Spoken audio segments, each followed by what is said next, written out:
Hey you guys, welcome to today's reading. I hope it finds you well. I am Erica. If you're new here, I'm a professional horse lady and this is what I do for fun. I don't like to wait, so I won't make you either. And we're going to begin with a mantra that you need at this time. And we have, I am powerful.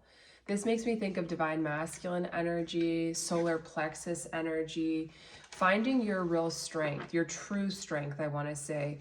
And oftentimes we are only initiated into this awareness of our own power after first being initiated into our powerlessness, or the aspects of us that believe they are powerless. And they are because they've been cut off from the source being truth, love. When we are unaware of aspects of us, when we are disconnected from love, from loving all of who we are, when we're disconnected from the truth, when we don't get enough sunlight, whatever,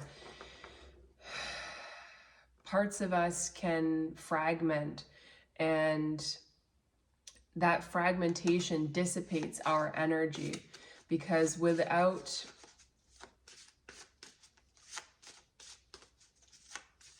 truth, without love, without wholeness, we're separate. And when we're separate, we're weaker. I feel like that was a little bit circuitous, but I will persevere with number 26, perseverance. And we have number 27 at the bottom. So this reduces to 8. 8, the number of karma. 8, the number also that represents the infinity symbol when it's on its side, right? Which links in again with that solar plexus energy and our soul. So it says, stay in thy power, dear child. Wow, right away, power once again. For thy lonely is never alone. When the world is dreadful upon thy, turn this to the spirits within thy.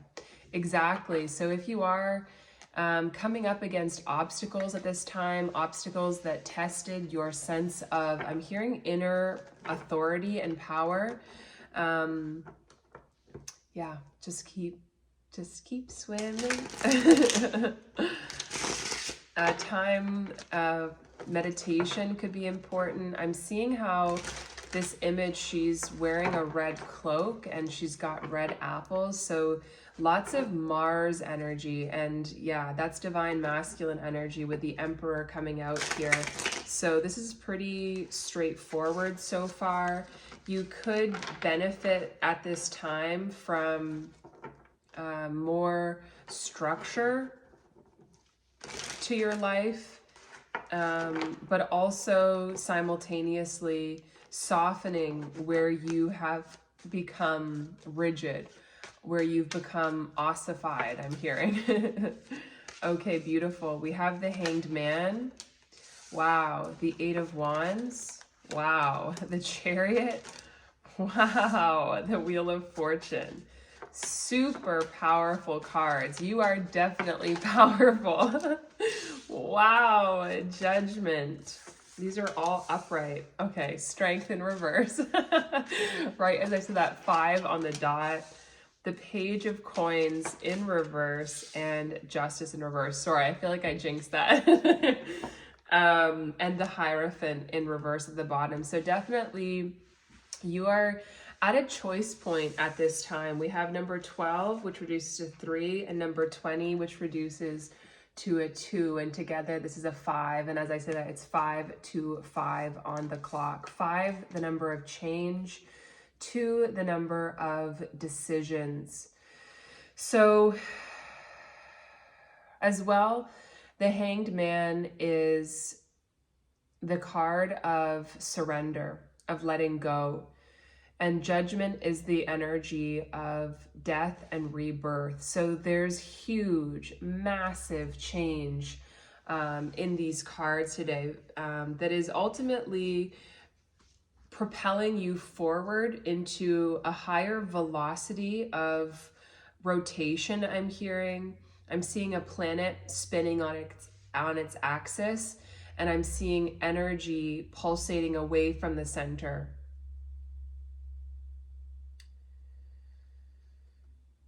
And I'm hearing creating a highly charged atmosphere. I just did a reading that's similar to this. It's a collab reading, my first one. So I'll let you guys know when that comes out.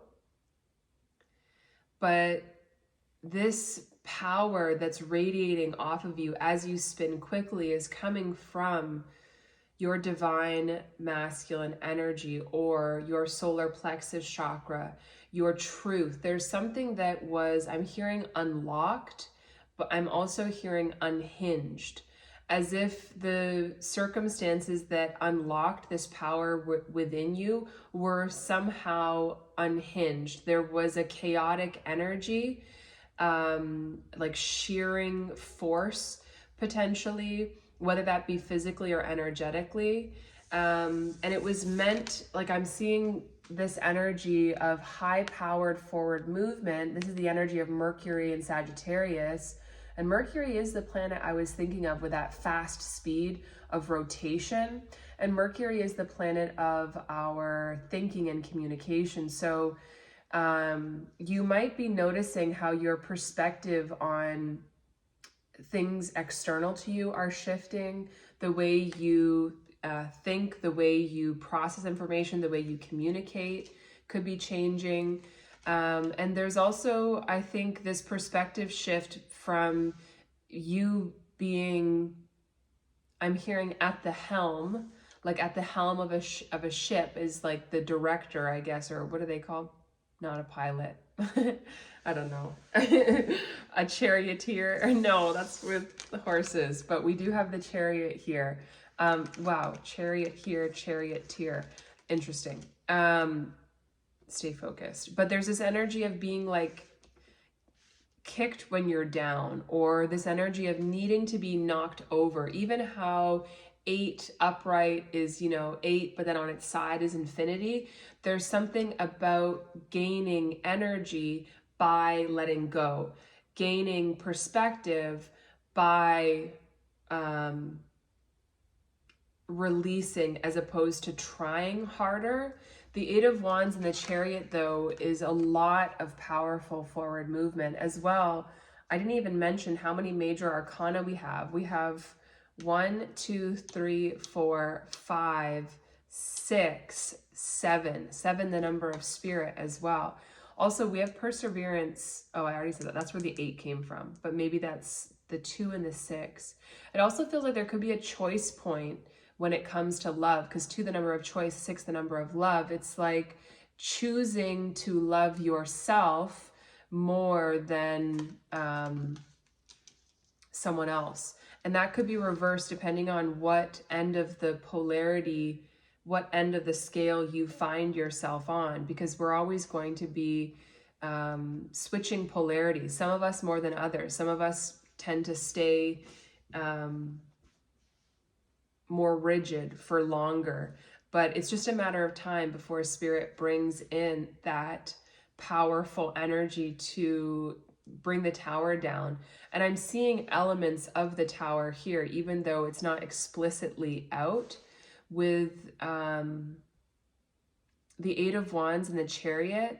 They're both moving towards each other, 2 high-powered energies. So this Cancer energy or Sagittarius energy, Pisces energy, Libra, Leo could be significant. Lots of fire.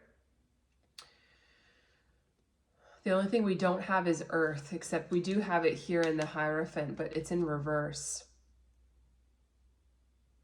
I heard earthly means and disjointed power. There's almost like conflicting parts of yourself that might have been creating more friction and internal resistance than was necessary, than was conducive to the future that you wanted to create. So spirit might have put you in a situation where you have the opportunity to now expand. And I'm seeing the energy of Jupiter, where it's the largest planet in comparison, direct contrast to Mercury. It's the largest planet and I think the least dense. And Jupiter is related to Sagittarius, which is related to higher thinking, philosophy, the truth, as well as travel. And so expanding the mind, expanding the horizons through change, through changing location, through changing mindset. That's also mirrored here with this Piscean hanged man energy. This is a lot of cumulative end of the year energy. And of course, we are in December. But there's definitely like 2-2 energy with the hanged man and judgment of seeing things differently. But there's also this energy with 12 plus 2 equaling 5.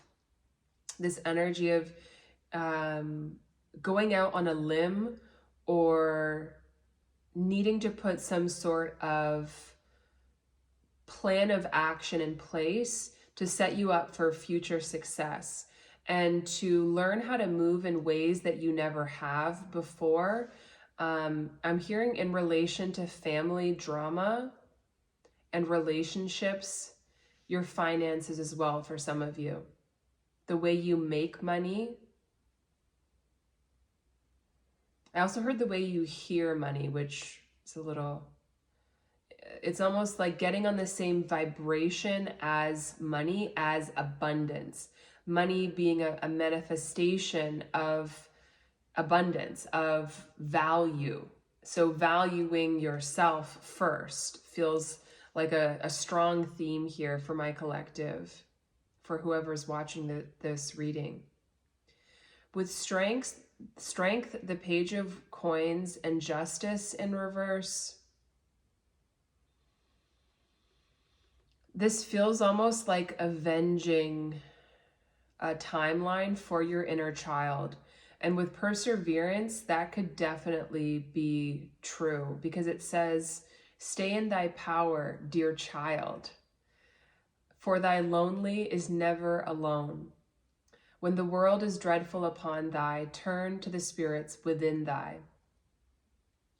There's an energy here of where you were, I'm hearing, stifled in the past, and that, like, I'm hearing repressed rage finally coming to the surface in order to transform not only you, but everyone that you come in contact with. These themes of purging could be coming up a lot for you. I just saw 353. So it's almost like as you allow yourself space and time to rest, as you nurture yourself and you learn how to navigate from a more healed place, you heal those around you. This could be that you're moving more into an integrated self, less of a distinction between masculine and feminine, less restriction and more wholeness, integration, oneness, which again relates back to that solar plexus energy, because that's the source from which we radiate. That's the center point of the physical human body. This is your point of power. I'm wondering what the numerology of the letter P is. Let's now get you an oracle card. And actually, before this, we might get, I'm going to get a blind spot, because I feel like, what is a reading about the solar plexus without some healthy triggering?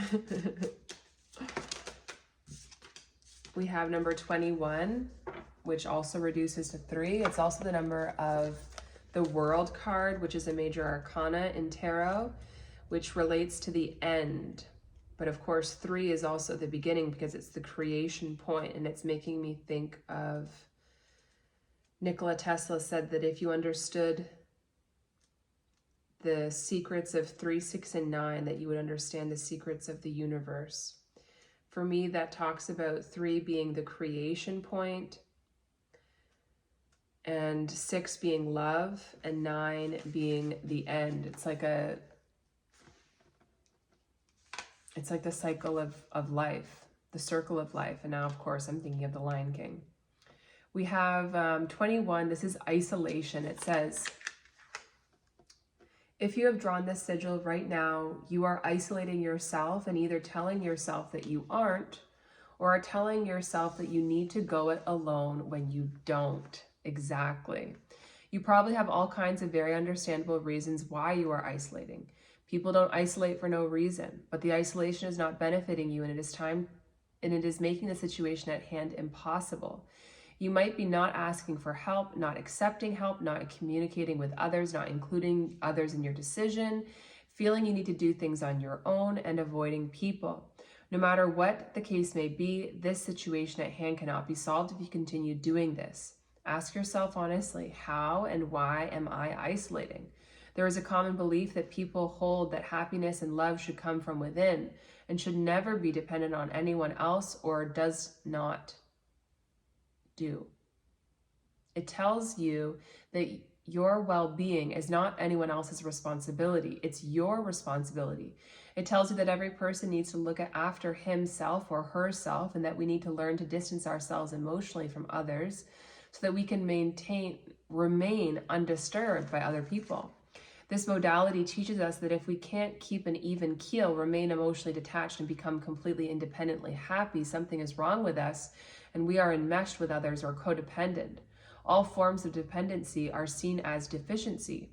The need for other people is seen as an addiction to other people. Following this belief, one begins to build a model of the world that is lonely and separated. When it seems like this message that the universe is giving you is that you can only rely on yourself and that you cannot have your needs met by others, remind yourself that this is not the universe's message or intention. It is simply the reflection of the fear and early life experience that you are alone and that your needs cannot be met by others, that the weight of the world is on your shoulders alone. It is simply the reflection of your resistance to yourself, your resistance to the truth of how you feel, and your self-distrust. The reality is that you belong to a group species. Connection is a more important human need than even food or water. Otherwise, people who lose loved ones would not enter periods of grief when they feel no need for food. Loss of connection would not so often make people fail to thrive. We live in an interdependent universe where everything in existence is inextricably linked, but we have projected forth into the physical dimension where our individual perspectives are creating our little subjective realities. We are all dependent on other things. We are not self-sufficient. We depend on the food we eat. We are dependent on the air we breathe, and we are dependent on one another. We need one another. There is nothing wrong with this. If you have drawn the sigil, you have to stop isolating yourself. Involve other people in you and in the situation at hand. Instead of looking at the world in ways that isolate you, such as how people don't understand you and how you are different from them, look at the world in ways that connect you, such as how people do understand you and the ways in which you are the same as others. Wow, that feels like it hit on a lot of the points that came up in this reading.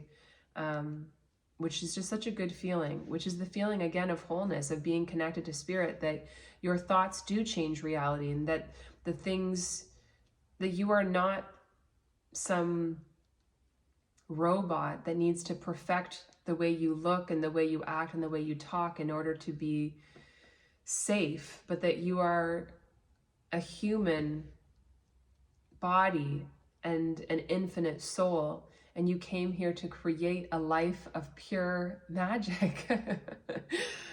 I just saw a crow fly overhead as I said that. So let's get a final oracle message for you. And if you've been enjoying this reading, let me know.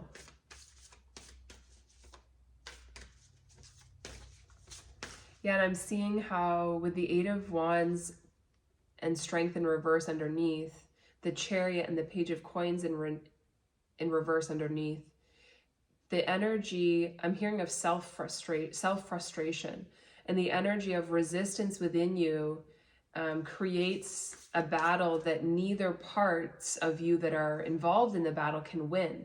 It's a lose-lose situation. And that's why justice is in reverse. And so I'm getting the message that if you are in or were in connections that felt unfair, that felt like justice was never served, it's because you need to give it to yourself as well. That the people that were reflecting, the people that disappointed you or made you or are making you feel like you're at a choice point, you need to push them away, or just reflecting the parts of yourself that are unaware of the whole. Beautiful. We have number 34, which reduces to 7, the number of spirit, and it's Alokoa, spirit of the warrior, which I feel like is the energy that we began this reading with. Let's see what the book has to offer us. Okay, it says, though you yearn for peace, you recognize that without truth, genuine peace can never be. Even if it triggers an upheaval of transformation, the need to set things right is strong in you. This is the inner drive of the spiritual warrior, the compelling soul need to uphold truth, goodness, and justice. You will fight for these things because that is your way, spirit warrior. Trust, see, and feel the positive impact that you are making in this world. You are relentless, and the divine is within you. Do not give up. If you feel hopelessness, despair, defeat, or frustration, and you wonder if it is really worth it, place your mind in your heart and your heart in awareness of what it is that is inspiring you. Do you feel alone on your quest? Look for the legions of beings in spirit and upon the earth that fight alongside you, fearless and ferocious with love. Be uplifted by your fellow spirit warriors, beloved one. Feel the joy of their love and unity within you. You have access to the divine power that conquers any obstacle, wins every battle, and secures every victory. Wow, that is so stunning. I'm going to read a little, oh, maybe not. I'm going to read this last part, though. It says, state your warrior's creed aloud. The enemy shall never grip me. I shall not be overcome. I am led and protected by the greatest of all spirit warriors who lead love's army. My steps in the world are fierce with compassion and love in action. I waver not, for I am a conqueror over darkness, spirit born and empowered by the sacred. I embody the truth for which I fight. I am defended, uplifted, and renewed. My hands are ever open to the replenishing power of grace. Great Spirit delivers all necessary might. Divine love's prophecy is read, spoken, enacted in all realms. If love has not yet won, then the battle is not yet over, and so I rise.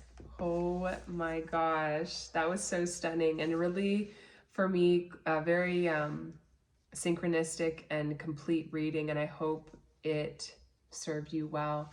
And perfect timing. Judgment energy coming out from the cocoon of blankets I've bestowed upon him and ready to breathe new fresh air. Okay, with that, I will let you go, and I hope to see you again soon, guys. Bye.